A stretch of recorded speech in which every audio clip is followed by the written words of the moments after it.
The hidden cost of being too sensitive. Understanding high sensitivity, its impact on your life, and how to thrive in an overwhelming world. The world is too much with us. Late and soon, getting and spending, we lay waste our powers. William Wordsworth. Highly sensitive people are too often perceived as weaklings or damaged goods. To feel intensely is not a symptom of weakness, it is the trademark of the truly alive and compassionate. Anthony St. Martin. The comfort zone is a psychological state in which one feels familiar, safe, at ease, and secure. But growth happens outside of it. Adapted. Introduction. The invisible burden of sensitivity. There is a particular kind of exhaustion that sensitive people know intimately. It is not the exhaustion that comes from physical exertion or from a long day of work.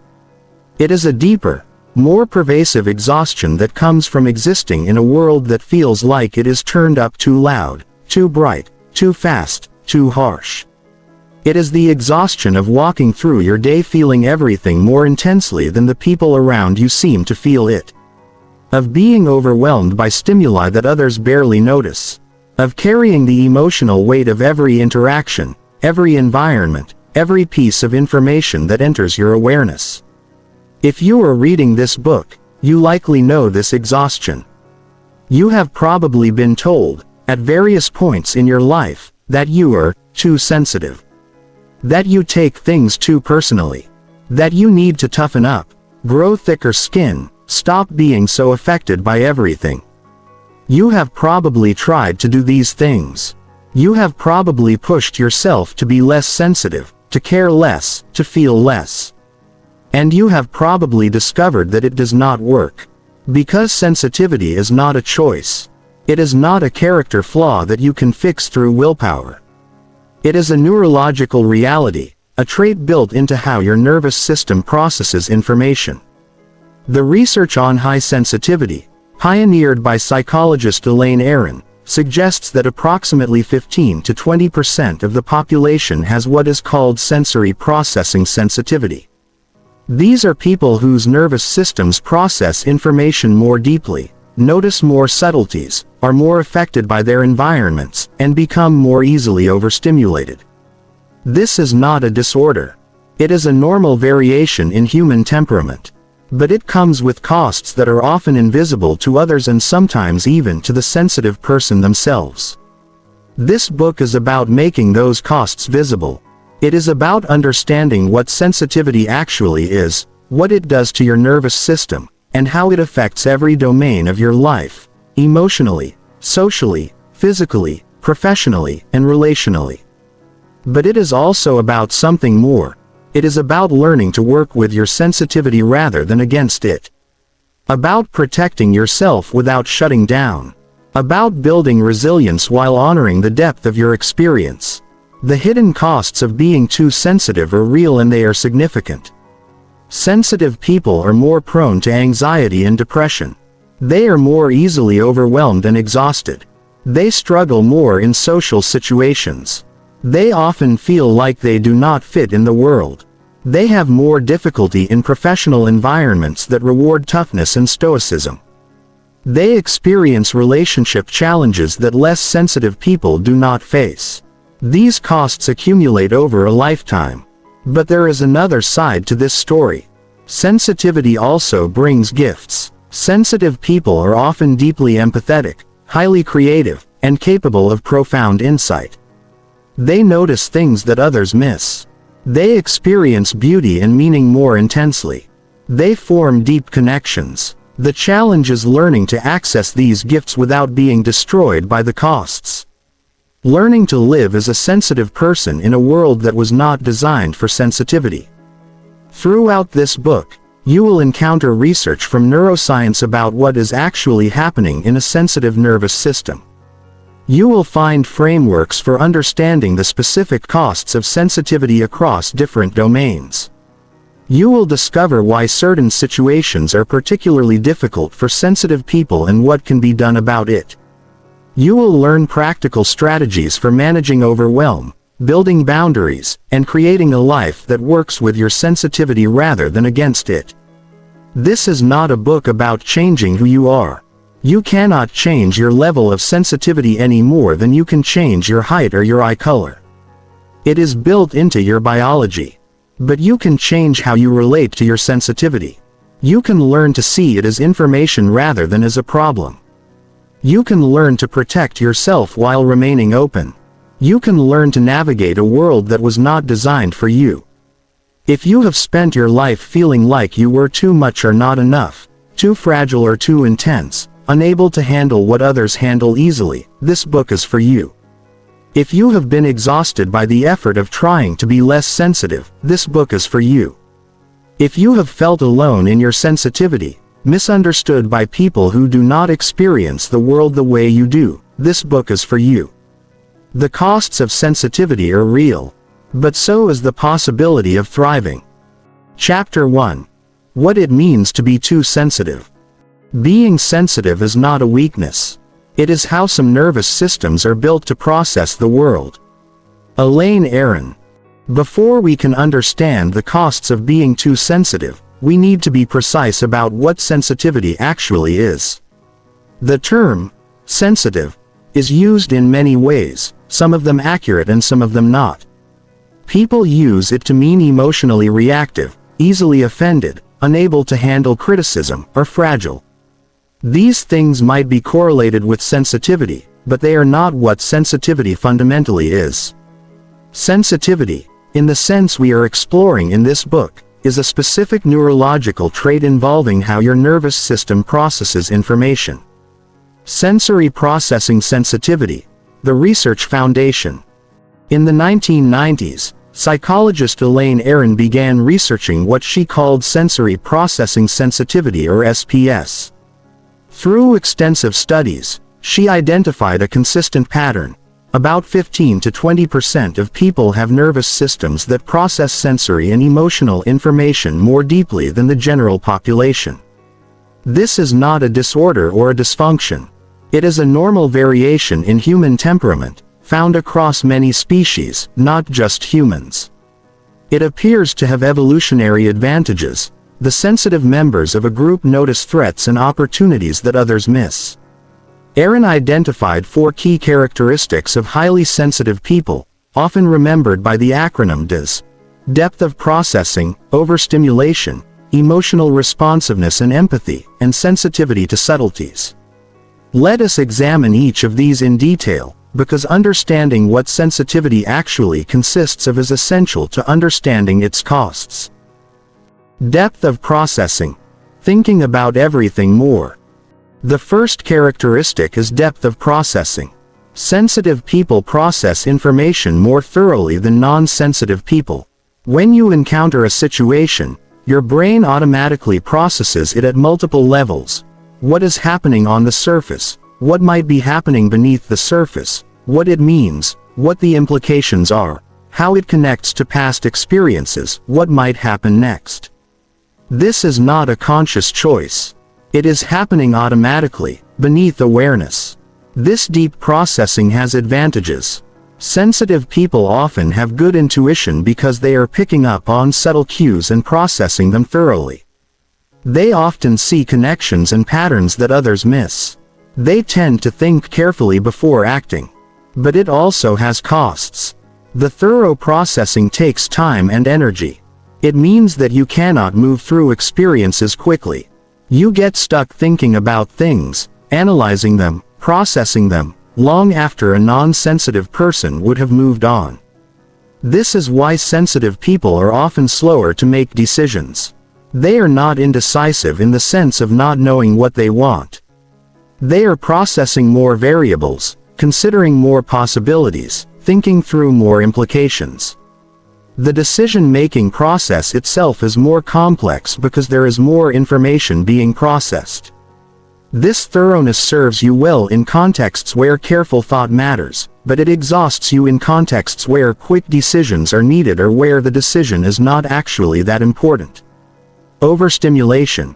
When everything becomes too much. The second characteristic is a tendency toward overstimulation. Because your nervous system is processing more information more thoroughly, It reaches capacity more quickly than a non-sensitive nervous system. There is only so much information a nervous system can process before it becomes overwhelmed. For sensitive people, that threshold is lower. This is not weakness. It is a natural consequence of processing more information. Overstimulation can come from any source of input. Sensory stimulation like noise, bright lights, strong smells, or physical discomfort. Social stimulation like being around people, having conversations, navigating social dynamics. Emotional stimulation like conflict, strong emotions in yourself or others, or even positive excitement. Or cognitive stimulation like having to make many decisions, process complex information, or multitask. When you become overstimulated, your nervous system shifts into a stress response. Your capacity for thinking clearly decreases. Your emotional regulation becomes more difficult. You might become irritable, withdrawn, or shut down. You need to retreat and recover. This is not a character flaw. It is your nervous system signaling that it has processed all the information it can handle and needs a break. The problem is that modern life involves constant stimulation. Most environments are designed for non-sensitive nervous systems that have higher thresholds for overstimulation. Open office plans, constant connectivity through devices, busy social schedules, 24/7 news cycles, loud restaurants and public spaces. All of these push sensitive people toward overstimulation regularly. The cost of this constant near overstimulation or frequent overstimulation is exhaustion, stress, and eventually burnout. Emotional responsiveness. Feeling everything more intensely. The third characteristic is heightened emotional responsiveness and empathy. Sensitive people feel their own emotions more intensely and are more affected by others' emotions. This is not melodrama or emotional instability. It is a nervous system that has a more sensitive emotional processor. When something happens that generates emotion, your emotional response is stronger. When someone near you is experiencing strong emotion, you pick up on it more readily and are more affected by it. This emotional intensity has positive aspects. Sensitive people often experience joy, beauty, love, and meaning very deeply. They form strong connections. They are often deeply empathetic and can understand others' emotional experiences readily. Art, music, nature, and meaningful experiences move them profoundly. But the intensity goes both ways. Sensitive people also experience sadness, fear, anger, and grief more intensely. They are more affected by criticism, rejection, and conflict. They carry emotional experiences with them longer. The heightened empathy also means that sensitive people absorb others' emotions. If someone near you is anxious, you become anxious. If someone is angry, you feel that anger in your own body. If someone is sad, their sadness becomes your sadness. This is not conscious or voluntary. Your mirror neuron system is picking up their emotional state and replicating it in your own nervous system. For sensitive people, this mirroring is stronger and more automatic. The cost is that you are constantly processing not just your own emotions but the emotions of everyone around you. Sensitivity to subtleties. Noticing what others miss. The fourth characteristic is sensitivity to subtleties. Sensitive people notice details that non-sensitive people do not. Changes in someone's tone of voice or facial expression. The smell of a room. The texture of fabric. The pattern in data. The subtext beneath what is being said. The mood in a group. These subtle cues are processed automatically, often without conscious awareness. You notice them and they affect you, even if you cannot articulate what you are noticing. This sensitivity to subtleties contributes to the strong intuition that many sensitive people have. You pick up on cues that others miss and your brain processes them beneath awareness, producing a sense of knowing something without knowing how you know it. This serves you well in contexts where these subtle cues matter, in relationships, in creative work, in situations that require reading between the lines. But it also means you are processing far more information than non-sensitive people. Every subtle variation in the environment registers. Every shift in someone's emotional state is noticed. Every detail is taken in. This is more information to process, more to think about, more to feel. It contributes to the rapid path to overstimulation. It also means that you cannot easily tune things out. You are aware of stimuli that others can ignore, and that awareness requires energy to process. Sensitivity is not the same as shyness or introversion. It is important to distinguish sensitivity from related but different traits. Sensitivity is not the same as shyness. Shyness is fear of social judgment. Many sensitive people are not shy. They are comfortable in social situations and enjoy connection.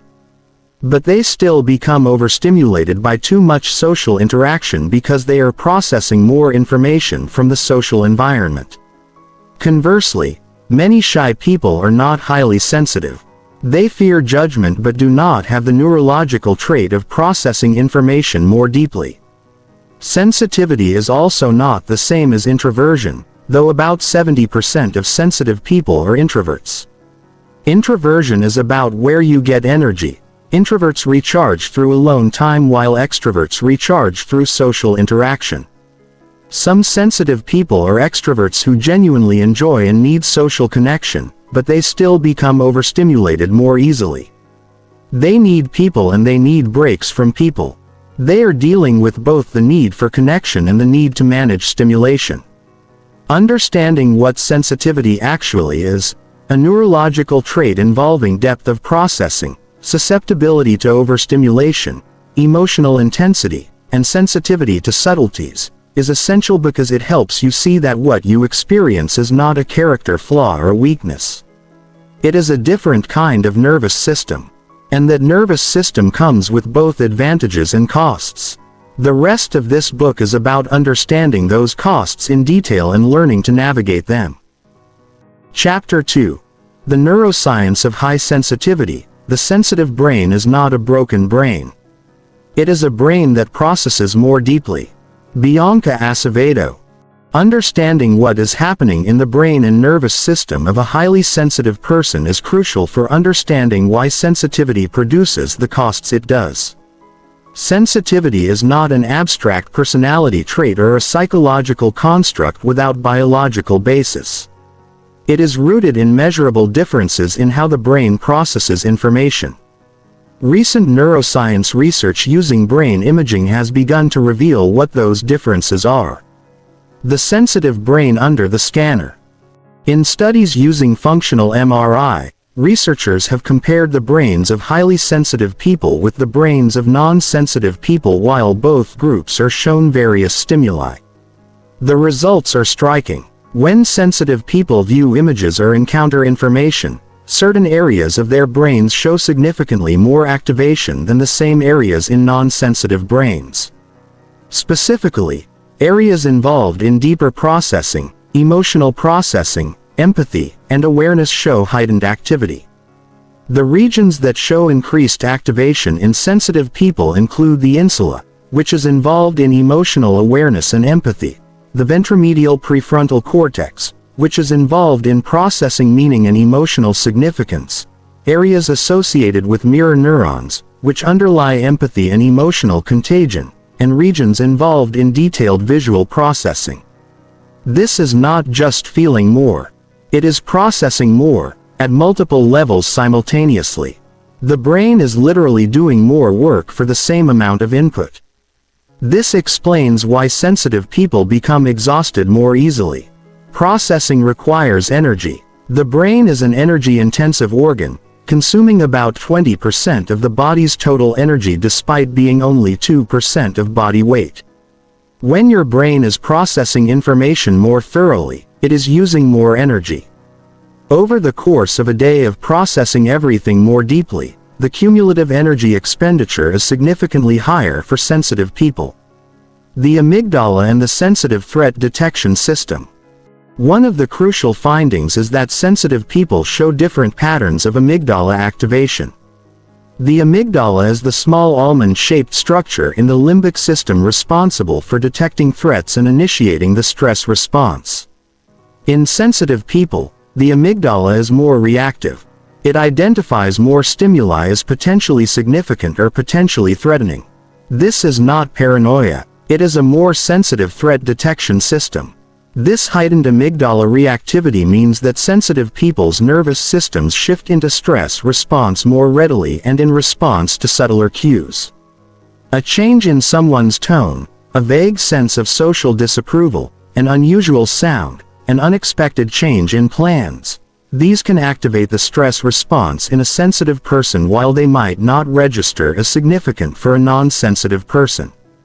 Once the stress response is activated, it takes time for the nervous system to return to baseline. The sensitive person is spending more time in a state of physiological stress. This is adaptive in environments where subtle threats are real and important to detect. The sensitive person's ancestors who noticed the slight rustle in the grass that indicated a predator, or the subtle shift in a group member's behavior that indicated conflict brewing, survived and reproduced. But in modern environments, where most stimuli are not actual threats, this sensitive threat detection system produces many false alarms. The nervous system is activating stress responses all day for things that are not actually dangerous, leading to chronic stress and exhaustion. Mirror neurons and emotional contagion. The research on mirror neurons helps explain why sensitive people are so affected by others' emotions. Mirror neurons are neurons that fire both when you perform an action and when you observe someone else performing that action. They underlie empathy, imitation, and emotional contagion. In sensitive people, mirror neuron systems show heightened activity. When you observe someone experiencing an emotion, your mirror neurons replicate that emotional pattern in your own neural circuits more strongly. This is why when someone near you is anxious, you become anxious. When someone is angry, you feel that anger. When someone is in pain, you feel a version of that pain. Your nervous system is mirroring theirs more faithfully and more intensely. This creates profound empathy. You genuinely understand what others are experiencing. But it also means you cannot easily maintain emotional boundaries. Their emotional state becomes your emotional state, whether you want it or not. In environments with many people or with people experiencing strong emotions, this emotional contagion can be overwhelming. You are not just managing your own emotional state. You are managing the emotional states of everyone you encounter, because those states are being replicated in your nervous system. By the end of a day of being around others, you are carrying an accumulated load of processed and absorbed emotions that is exhausting. The autonomic nervous system and overstimulation. The autonomic nervous system, which regulates involuntary bodily functions and stress responses, operates differently in sensitive people. The autonomic nervous system has two branches: the sympathetic nervous system, which activates the stress response fight, flight, or freeze, and the parasympathetic nervous system, which activates the rest and digest response. In a healthy nervous system, these two branches work in balance, with appropriate activation of stress response when needed and appropriate activation of rest response when safe. In sensitive people, the balance is different. The sympathetic nervous system activates more readily and the parasympathetic nervous system takes longer to engage after a stress response. This means you shift into stress response more easily and take longer to calm down afterward. It also means that overstimulation is experienced as a genuine physiological stress response with all the bodily symptoms that entails: increased heart rate, shallow breathing, muscle tension, digestive changes, and the release of stress hormones. This is why overstimulation feels so unpleasant and even frightening for sensitive people. It is not just that you feel uncomfortable. Your body is literally in a stress state. Your nervous system is signaling danger, even though the danger is just too much stimulation. And once in that state, it takes significant time and the right conditions to return to a calm baseline. If you are pushed back into overstimulation before fully recovering, the stress compounds. This is how chronic stress and burnout develop in sensitive people who are not managing their stimulation levels carefully. Neurotransmitter differences. There is also evidence that sensitive people have differences in neurotransmitter systems, particularly involving dopamine and serotonin. Dopamine is involved in motivation, reward, and sensitivity to stimulation. Sensitive people appear to have variations in dopamine receptor genes that make them more sensitive to dopamine's effects. This means that lower levels of stimulation produce stronger responses. What is boring or understimulating for a non-sensitive person might be optimal for a sensitive person. What is exciting or interesting for a non-sensitive person might be overwhelming for a sensitive person. Serotonin is involved in mood regulation, anxiety, and stress response. Variations in serotonin transporter genes have been associated with sensitivity. These variations affect how efficiently serotonin is cleared from synapses, which in turn affects mood stability and stress reactivity. Sensitive people with certain serotonin gene variants are more reactive to stress and more prone to anxiety and mood difficulties, especially when environments are stressful. These neurochemical differences are not deficiencies. They are variations. But they do mean that the sensitive nervous system operates differently and has different optimal conditions. Understanding this helps explain why standard advice about stress management or social interaction does not always work for sensitive people. The advice is based on non-sensitive nervous systems that operate according to different parameters. Neuroplasticity and the possibility of change.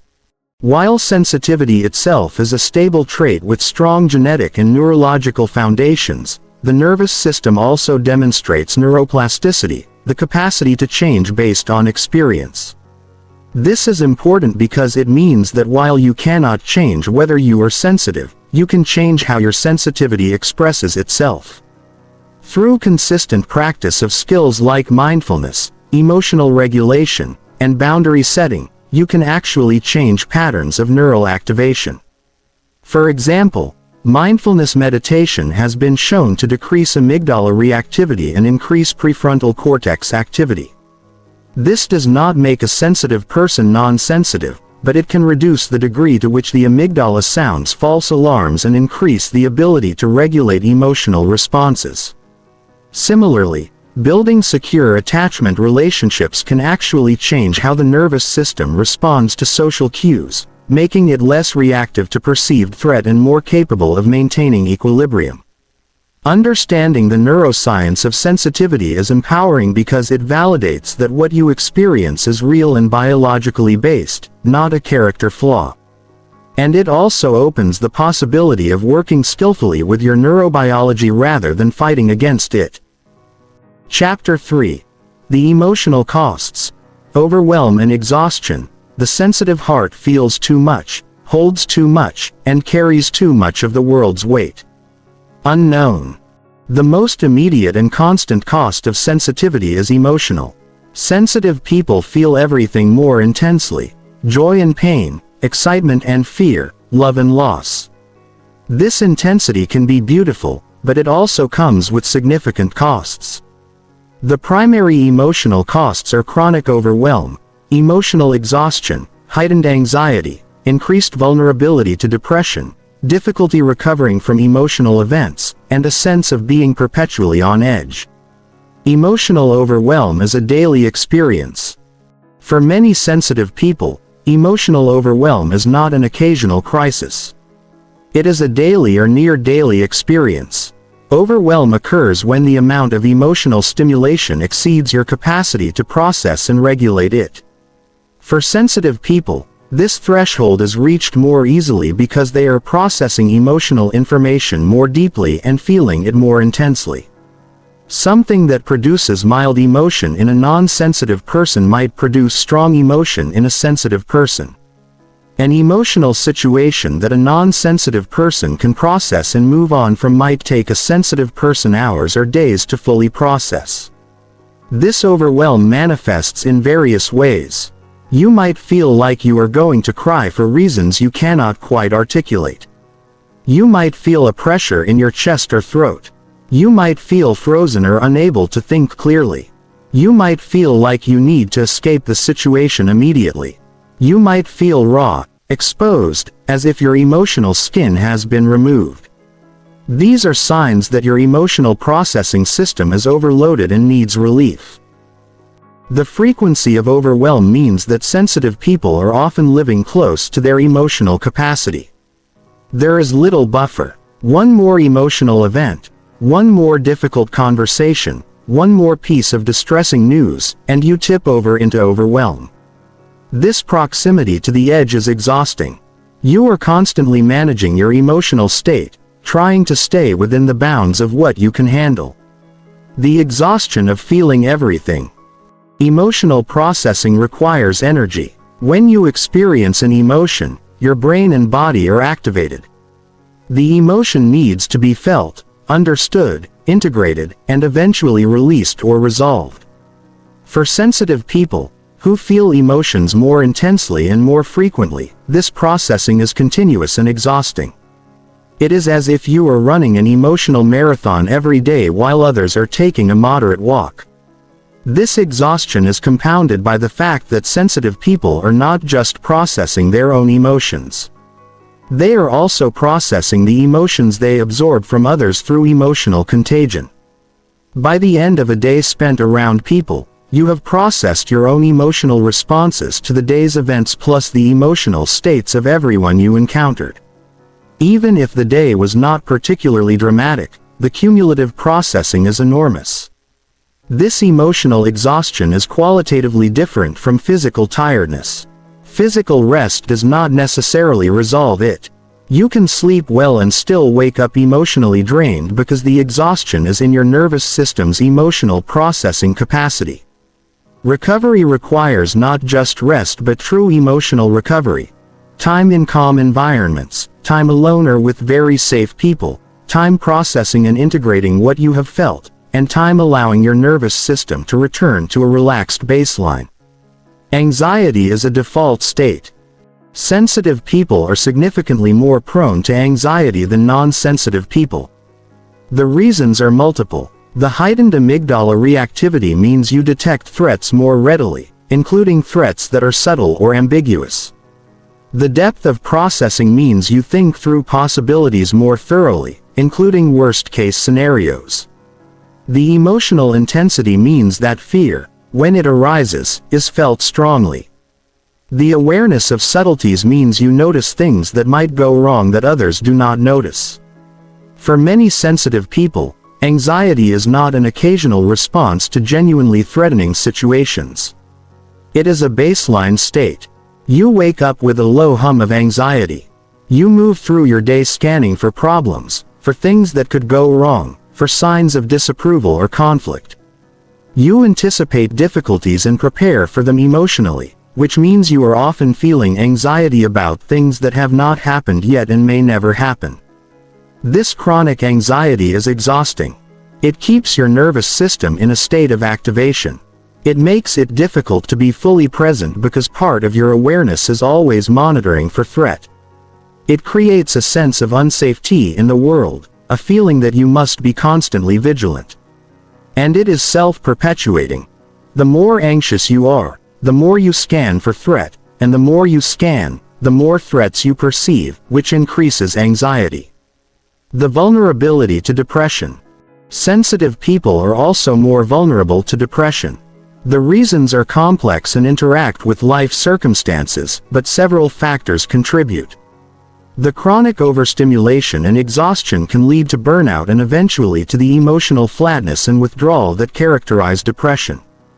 The intensity of painful emotions means that when something difficult happens, loss, rejection, failure, the emotional pain is so intense that it can become overwhelming and develop into depressive episodes.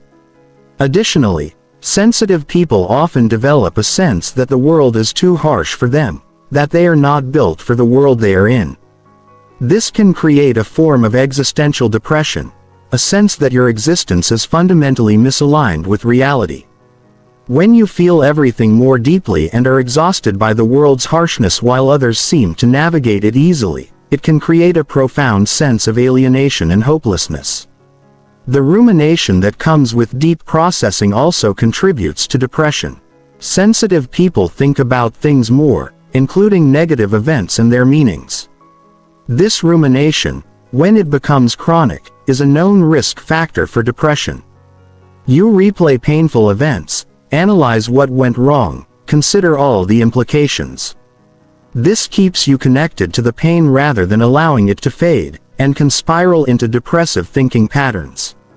Emotional hangovers and slow recovery. One of the costs that sensitive people often do not recognize until it is named for them is the phenomenon of emotional hangovers.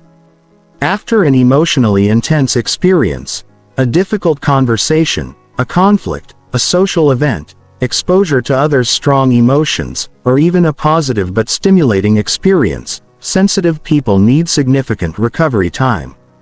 While a non-sensitive person might process the experience and move on within hours, a sensitive person might need days to fully recover. During this recovery period, you might feel depleted, emotionally fragile, easily overwhelmed by new stimuli. Your capacity for additional emotional processing is reduced. You need low stimulation environments and gentle self-care. If you do not get this recovery time and are pushed into additional emotionally demanding situations, the exhaustion compounds. This is how sensitive people develop chronic emotional depletion. They are not getting sufficient recovery time between emotional experiences. The slow recovery also means that sensitive people can be dealing with the emotional aftermath of multiple events simultaneously. You are still processing something that happened 3 days ago while also dealing with something that happened today. The emotional experiences stack up, each one requiring processing time that extends beyond the event itself. This creates a backlog of emotional processing that can feel overwhelming. The burden of feeling responsible for others' emotions. Because sensitive people are so attuned to others' emotions and are so affected by them, there is often a sense of responsibility for managing others' emotional states. If someone near you is upset, you feel compelled to help them feel better, not just out of compassion but because their upset is causing you distress through emotional contagion. This can lead to patterns of emotional caretaking that are exhausting and often not sustainable. This sense of responsibility can also make it difficult to set boundaries or to prioritize your own emotional needs. If your action will cause someone else distress, and you will feel that distress intensely through empathy, it is much harder to take that action even when it is necessary for your well-being. You may stay in situations that are harmful to you because leaving would cause others pain that you would feel as your own pain. Additionally, because you are so aware of others' emotions, you may feel responsible for causing any negative emotion in them. If someone is upset with you, you feel not just your own distress about the conflict but also their upset, and you feel responsible for having caused it. This can create intense guilt and a tendency to over-apologize or to try to fix things that may not actually be your responsibility to fix. Chapter 4. The social costs. Isolation and misunderstanding. To be sensitive is to live in a world that does not quite understand you. Unknown. The social costs of being highly sensitive are among the most painful and isolating aspects of this trait. Sensitive people often struggle socially in ways that are invisible to others and sometimes to themselves. They may appear socially competent while internally experiencing exhaustion, overwhelm, or a deep sense of not fitting in. The social costs include difficulty with social energy management, feeling misunderstood, social isolation and loneliness, challenges with group dynamics, and the painful experience of being told you are too much, or too sensitive. Social overstimulation and energy depletion. Social interaction is inherently stimulating. You are processing verbal content, tone of voice, facial expressions, body language, group dynamics, emotional states, and countless subtle social cues. For sensitive people, This processing is more intensive and more exhausting. What feels like a pleasant evening of conversation for a non-sensitive person might leave a sensitive person completely drained and requiring a day of recovery. This creates a difficult paradox. Sensitive people are often deeply relational and value connection. Many are quite socially skilled and enjoy meaningful interaction. But the cost of that interaction is high. You may genuinely enjoy time with friends while also becoming exhausted by it. You may want connection and also need extensive alone time to recover. This can be confusing for both you and for others who do not understand why you need so much recovery time after social events. The social energy management becomes a constant calculation. How much social interaction can I handle today? If I accept this invitation, will I have enough energy for what I need to do tomorrow? How long can I stay at this event before I become overwhelmed? These calculations are invisible to others, who may interpret your limits as lack of interest, unfriendliness, or flakiness when you cancel plans or leave early. The experience of being chronically misunderstood. One of the most isolating aspects of being sensitive is the experience of being frequently misunderstood. Non-sensitive people often cannot comprehend what you are experiencing. They do not understand why you are so affected by things that do not bother them. They do not understand why you need so much downtime. They do not understand why certain environments or situations are intolerable for you when they find them perfectly fine. This leads to comments that are meant to be helpful but are actually invalidating. You're being too sensitive, you're overreacting. Why do you let things bother you so much? Just toughen up. Stop taking everything so personally. These comments communicate that your experience is wrong, that you are the problem, that you should be different than you are. Over time, these messages become internalized. You begin to believe that there is something wrong with you. The misunderstanding also happens because your internal experience does not match your external presentation. You may appear calm and composed while internally feeling overwhelmed. You may seem fine when you are actually struggling. People do not see the effort it takes for you to manage your sensitivity, so they do not understand why you need what you need or why you have the limits you have. Social isolation and the struggle to connect. Many sensitive people end up socially isolated, though often not by choice. The isolation happens gradually. Social interaction is exhausting, so you start declining invitations. People stop inviting you because you say no so often. Or you do attend events but become overwhelmed and need to leave early or withdraw, and people interpret this as you not wanting to be there. Or you try to explain your needs and people do not understand, so you stop trying and just avoid situations that will be difficult. The isolation is compounded by the difficulty of finding people who understand sensitivity. If your friends are not sensitive, they may be supportive but they cannot fully understand your experience. You are explaining something they have never felt. This creates a sense of loneliness even within friendships. You can be surrounded by people and still feel alone because no one truly gets what it is like to be you. For sensitive people who are also introverts, the isolation can become quite severe. You need extensive alone time to recover from stimulation, but too much isolation leads to loneliness and depression.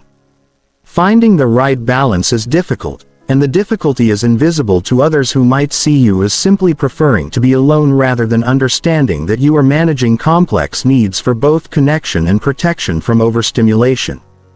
Challenges in group settings. Group settings are particularly challenging for sensitive people. The amount of stimulation increases exponentially with the number of people. You are processing the emotions and communications of multiple people simultaneously. Group dynamics add layers of complexity. There are alliances, tensions, subtexts, and social hierarchies to navigate. The noise level is often higher. The energy is often more chaotic. In groups, sensitive people often feel overwhelmed and may withdraw or become quiet. This can be misinterpreted as being unfriendly, boring, or not engaged. Or you might overcompensate, becoming overly social or animated in an attempt to fit in, and then crash afterward from the effort. Neither strategy feels authentic or sustainable. Sensitive people also tend to notice group dynamics that others miss. You notice when someone is being subtly excluded, when someone is uncomfortable, when there is tension beneath the surface. This awareness can be painful. You are feeling not just your own experience but the discomfort of everyone in the group. You may also feel compelled to try to address these dynamics or take care of those who are uncomfortable, which adds to your exhaustion. The pain of being too much or not enough. One of the most painful social experiences for sensitive people is receiving the message that you are somehow wrong. Sometimes you are told you are too sensitive, too emotional, too intense, too serious. You feel too much, you care too much, you think too much. You are exhausting, difficult, high maintenance. These messages communicate that you are too much, that your sensitivity is a burden on others, that you should be less than you are. Other times, the message is the opposite. You are not enough. You are too quiet, too withdrawn, not social enough, not fun enough, not spontaneous enough. You need too much alone time. You are not adventurous. You cannot handle what others handle. These messages communicate that you are deficient, that your needs are excessive, that you are weak or fragile. Both messages are painful and both are incorrect. You are not too much. You are not enough. You are a person with a sensitive nervous system navigating a world that is often not built for sensitivity. But when you hear these messages repeatedly, especially from people you care about, they become internalized. You begin to see yourself as the problem. You begin to hide your sensitivity, to try to be different than you are, to apologize for your existence. Chapter 5. The physical costs. The body under constant stimulation. The body keeps the score, and the sensitive body keeps a detailed score. Adapted from Bessel van der Kolk. While the emotional and social costs of sensitivity are more visible, the physical costs are equally real and often more damaging in the long term. A sensitive nervous system does not just affect your emotions and your social life. It affects your entire body. The chronic overstimulation, frequent stress responses, and intense emotional processing all have physical manifestations. The primary physical costs include chronic fatigue, sleep disturbances, heightened pain sensitivity, digestive issues, immune system impacts, and susceptibility to stress-related illness. Chronic fatigue and the energy crisis. The most common physical complaint among sensitive people is chronic fatigue. This is not ordinary tiredness that is resolved by a good night's sleep. It is a deep, persistent exhaustion that affects your ability to function. The fatigue comes from multiple sources. The brain using more energy to process information more deeply, the nervous system being activated more frequently, the emotional processing being more intensive, and the lack of sufficient recovery time between stimulating experiences. Your brain and nervous system are working overtime all day. Processing sensory information more deeply requires more neural activity, which requires more glucose and oxygen. Processing emotional information more intensely requires more activation of emotional centers in the brain. Maintaining a near constant state of alertness because your amygdala is identifying potential threats requires sustained activation of the stress response system. All of this activity requires energy, and that energy comes from your body's resources. The fatigue is compounded by the fact that sensitive people often do not rest adequately because they are trying to keep up with non-sensitive people's pace. You push yourself to maintain a schedule that would be reasonable for a non-sensitive nervous system but is exhausting for yours. By the time you realize you are depleted, you are often already in a state of significant exhaustion that requires substantial recovery time. Sleep disturbances and the failure to restore. Sleep should be restorative, but for many sensitive people, sleep itself is disrupted. The reasons are multiple. An overstimulated nervous system has difficulty shifting into the calm state necessary for sleep. If you are still processing the day's experiences, your mind is active and sleep is elusive. If you absorbed others' emotions during the day, you may be carrying anxiety or distress that makes it hard to settle.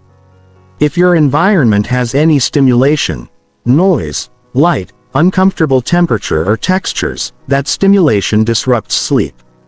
Sensitive people often need very specific sleep conditions: darkness, quiet, comfortable temperature, soft bedding, and time to wind down before sleep. Any deviation from these conditions can make sleep difficult. This means that sleeping in new places, dealing with a partner who snores or moves in their sleep, or having noisy neighbors can create chronic sleep deprivation. And poor sleep compounds all the other costs of sensitivity. When you are sleep deprived, your threshold for overstimulation drops even further, your emotional regulation is impaired, and your physical health suffers. Even when you do sleep, the sleep may not be restorative. Sensitive people often have very active dream lives, processing the day's experiences through dreams. The sleep may be light or easily disrupted. You may wake feeling as tired as when you went to bed because your nervous system never fully entered the deep, restorative stages of sleep. This failure to restore through sleep creates a cumulative sleep debt that contributes to chronic fatigue and other health problems. Heightened pain sensitivity. Sensitive nervous systems process pain more intensely. This is not imagined or psychological. Brain imaging studies show that sensitive people's brains show more activation in pain-processing regions in response to painful stimuli. What registers as mild discomfort for a non-sensitive person might register as significant pain for a sensitive person. This applies to physical pain from injury or illness, but also to more subtle discomforts like scratchy clothing, uncomfortable seating, or physical sensations that others barely notice. This heightened pain sensitivity has several implications. Medical procedures that are uncomfortable but tolerable for most people may be significantly more painful for sensitive people. Chronic pain conditions are more debilitating because the pain is experienced more intensely. Even ordinary discomforts, a headache, muscle tension, minor injury, are more distressing. This creates an additional layer of difficulty in an already challenging experience of being in a body. The pain sensitivity also means that sensitive people may need different approaches to pain management. Standard pain medications may not be sufficient. Mind-body approaches like meditation, gentle movement, or somatic practices may be more helpful because they address the nervous system's processing of pain signals rather than just the pain itself. But finding providers who understand this and who take your pain seriously can be difficult. Digestive issues and the gut-brain connection. The gut and the brain are intimately connected through the vagus nerve and through the gut's own nervous system, sometimes called the second brain. When your nervous system is chronically activated, your digestion is affected.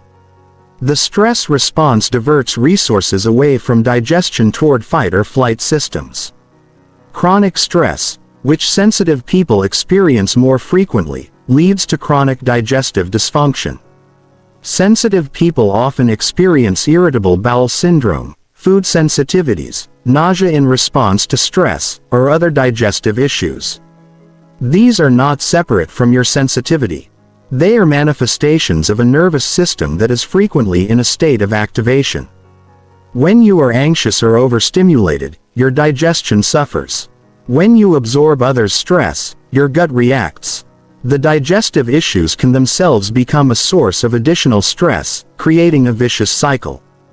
Additionally, because sensitive people are more aware of internal bodily sensations, they notice digestive discomfort more acutely. A level of digestive upset that a non-sensitive person might not consciously register becomes a significant distraction for a sensitive person. This heightened awareness of bodily sensations can make health anxiety more common among sensitive people. You notice every little sensation and worry about what it might mean. Immune system impacts and susceptibility to illness. Chronic stress suppresses immune function. When your nervous system is frequently activated in stress response, your immune system is chronically suppressed. This is an evolutionary trade-off. In acute danger, immune function is deprioritized in favor of immediate survival. But when stress is chronic, as it often is for sensitive people in overstimulating environments, the immune suppression becomes chronic. The result is increased susceptibility to infections, slower healing, and potentially higher risk of autoimmune conditions. Sensitive people often report getting sick more frequently than others, or taking longer to recover from illness. This is not weakness or poor constitution. It is the consequence of a nervous system that is chronically activated. Your body's resources are being used for stress response rather than for immune defense and repair. Combined with the chronic fatigue and sleep disturbances that also impair immune function, sensitive people are at higher risk for health problems. There is also evidence that chronic stress contributes to inflammation in the body, and chronic inflammation is implicated in numerous health conditions from cardiovascular disease to depression to autoimmune disorders. For sensitive people whose nervous systems are frequently activated, the risk of inflammation-related health problems is higher.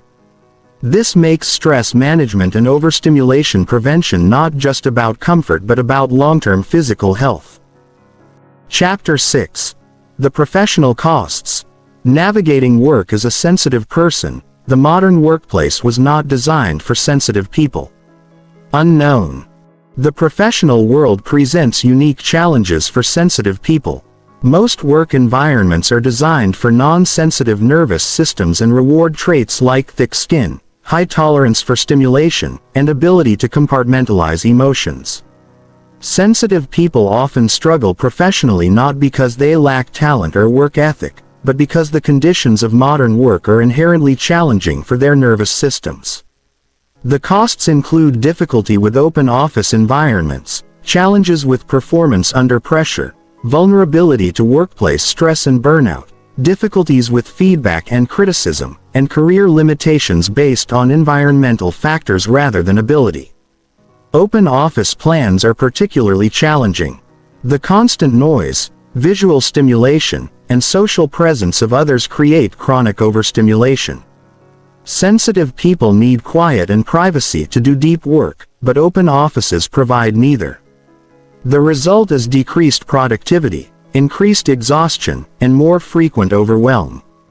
Many sensitive people cope by wearing headphones, but this only partially addresses the issue. The awareness of others around you, even when you cannot hear them, is still stimulating. Performance pressure affects sensitive people more intensely. When stakes are high and you are being evaluated, your nervous system activates more strongly. This can impair performance. You know what you are capable of when calm, but under pressure, your thinking becomes less clear, your anxiety increases, and you may underperform relative to your actual ability. This creates a pattern where sensitive people may be excellent in low-pressure situations but struggle in high-stakes moments, leading to perceptions that they cannot handle pressure.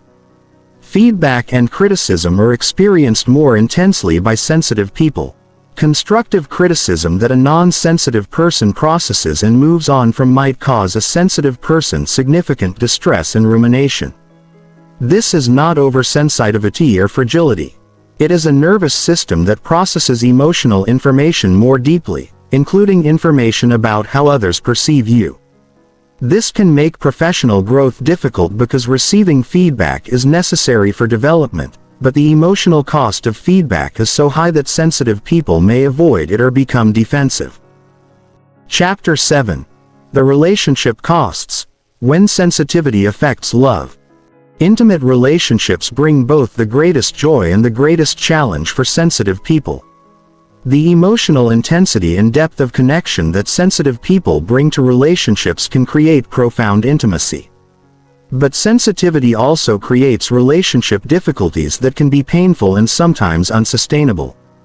Partners often do not understand the level of stimulation management required. Conflicts are more intense and take longer to recover from. The emotional labor is heavier. and the vulnerability to being hurt is greater. In relationships, the emotional contagion that sensitive people experience means that their partner's emotional state directly affects their own. If your partner is stressed, you become stressed. If they are upset, you feel that upset. This creates a challenge. You need them to be emotionally regulated for you to be regulated, but they need to be able to have their own emotions without you becoming destabilized by them. Finding this balance requires understanding and skill on both sides. Conflicts in relationships are particularly difficult for sensitive people. The emotional intensity of conflict activates your nervous system strongly. You feel your own distress, your partner's distress, and the fear that the relationship is threatened. It takes significant time to recover from conflict, during which you may need space and quiet that your partner does not understand. They may be ready to reconnect and move on while you are still processing. This difference in recovery time can itself become a source of conflict. Chapter 8. Protection without shutdown. Building healthy boundaries. One of the most important skills for sensitive people is learning to protect themselves without shutting down. Many sensitive people swing between two extremes: being completely open and becoming overwhelmed, or shutting down completely and becoming isolated and depressed. The middle path is learning to build boundaries that protect your nervous system while keeping you engaged with life. This requires understanding what boundaries actually are, how to set them, and how to maintain them without guilt. Boundaries for sensitive people are often about managing stimulation rather than managing people. You need boundaries around how much social interaction you engage in, what kinds of environments you enter, how much time you spend alone, what media you consume, and how much emotional content you take on. These boundaries are not about being rigid or controlling. They are about respecting your nervous system's limits so that you can function sustainably. Setting boundaries as a sensitive person often brings guilt. You may feel that your needs are excessive, that you are being difficult, that you should be able to handle what others handle. Learning to set boundaries without guilt requires understanding that your boundaries are legitimate and necessary. Your nervous system is not like others' nervous systems. What is self-care for you may look excessive to others, but that does not make it wrong. Chapter 9. Building resilience while honoring sensitivity. Resilience for sensitive people does not mean becoming less sensitive. It means building the capacity to navigate a challenging world while remaining sensitive. This requires developing specific skills: emotional regulation, nervous system regulation, cognitive reframing, self-compassion, and the ability to recover quickly from overstimulation. These skills do not change your sensitivity, but they change how you relate to it and how you navigate the costs. Emotional regulation skills are crucial. You cannot stop feeling emotions intensely, but you can develop the capacity to tolerate intense emotion without being overwhelmed by it. This involves practices like mindfulness, which creates distance between you and your emotions, and somatic practices, which help you process emotion through the body. Building emotional regulation is about expanding your window of tolerance, the range of emotional intensity you can experience without becoming dysregulated. Nervous system regulation is equally important. Your nervous system can be trained to return to calm more quickly after activation. Practices like deep breathing, progressive muscle relaxation, spending time in nature, and gentle movement all help regulate the nervous system. Regular practice of these techniques builds resilience over time, making it easier to recover from overstimulation and less likely to become overwhelmed in the first place. Chapter 10. Thriving as a sensitive person in an insensitive world. Thriving as a sensitive person requires accepting your sensitivity fully while also creating a life that works with it rather than against it. This means making choices about career, relationships, living environment, and lifestyle that honor your needs rather than trying to fit yourself into structures designed for non-sensitive people. It means finding or creating communities of other sensitive people. It means recognizing the gifts of sensitivity and cultivating them. And it means developing self-compassion for the struggles that come with sensitivity. Creating a sensitivity-friendly life often requires significant restructuring. You may need to choose a career that allows flexibility and control over your environment rather than the highest-paying or most prestigious option. You may need to live in a quiet area rather than in the exciting center of a city. You may need to have fewer but deeper friendships rather than a large social circle. These choices may look unconventional to others, but they are essential for your well-being. Finding community with other sensitive people is transformative. When you are with people who understand sensitivity from the inside, you do not have to explain or justify yourself. They understand why you need what you need. They understand the costs you experience. This validation and understanding can heal years of feeling like something was wrong with you. Communities can be found through online forums, local meetup groups, or therapy groups focused on sensitivity. The gifts of sensitivity deserve cultivation. Your capacity for depth, empathy, creativity, and insight are real strengths. When you are not overwhelmed, these gifts emerge naturally. Thriving as a sensitive person means creating enough protection and recovery that you can access your gifts rather than being consumed by the costs. It means recognizing that sensitivity is not just a burden. It is also a different way of experiencing the world, one with profound value. Conclusion. Reclaiming the gift of sensitivity. The costs of being too sensitive are real. They affect every domain of life. They are invisible to most people and often misunderstood even by sensitive people themselves. If you are sensitive, you have likely spent years feeling like something was wrong with you, trying to be less sensitive, exhausting yourself in the attempt to keep up with a world that moves too fast and demands too much. But sensitivity is not a flaw. It is a trait. It is how your nervous system is built. And while it comes with significant costs, it also comes with gifts. The key is learning to manage the costs so that you can access the gifts. This requires understanding what sensitivity is, accepting it fully, building skills to work with it, creating a life structured around it, and finding others who understand it. You cannot change your sensitivity. But you can change everything else. You can change how you relate to it. You can change your environment to support it. You can change your expectations to be realistic for a sensitive nervous system. You can change your self-talk from shame to compassion. And when you make these changes, something remarkable happens. The same trait that has caused you so much suffering becomes a source of richness, depth, and meaning. This is the promise and the challenge of sensitivity. To build a life that honors it fully, that protects you from unnecessary suffering while allowing you to experience the depth and beauty that sensitivity makes possible. The costs are real, but so is the possibility of thriving. Your sensitivity is not too much. The world is just not quite ready for how much you feel and notice and experience. But you can be ready for yourself. Further reading and resources. For those wanting to deepen their understanding of high sensitivity, the following resources are invaluable. Elaine Aron's The Highly Sensitive Person is the foundational work on sensitivity and essential reading for understanding this trait. Elaine Aron's The Highly Sensitive Person's Workbook provides practical exercises for managing sensitivity.